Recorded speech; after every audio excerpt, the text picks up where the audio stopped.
Sementara itu, kemotongan diberi Rumah Sakit Pelabuhan Bom Baru Palembang diduga disebabkan sampah yang ditunuh di sebelah rumah oleh Salasik Wong. Mak ini, Wong yang tunuh sampah tersebut sudah diaman ke polisi, lagi menjalani pemeriksaan polisi.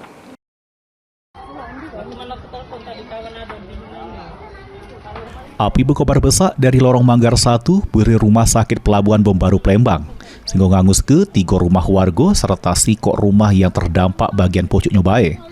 Api dengan cepat ngangus ke rumah di kawasan pemukiman padat penduduk tersebut. Puluhan petugas damkar dibantu warga sekitar berjibaku memadamkan api supaya tidak sampai tambah meluas.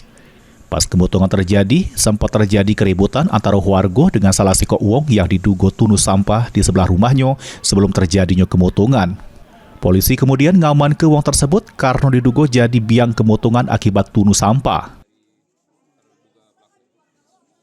Untuk rumah yang terbakar tadi ada 3 rumah, kemudian 1 rumah lagi hanya atapnya saja yang terbakar. Untuk dugaan penyebab kebakaran? Untuk penyebab dugaan kebakaran sementara adanya terduga pelaku yang melaksanakan pembakaran sampah, tapi saat ini sudah diamankan di polsek terdekat untuk dimintai keterangan. Itu apa? Stres atau apa?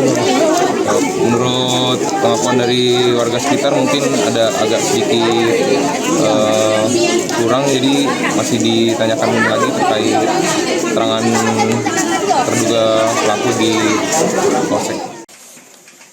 Api berhasil dipidamkan sesudah 10 unit mobil damkar dikerahkan ke lokasi kemotongan.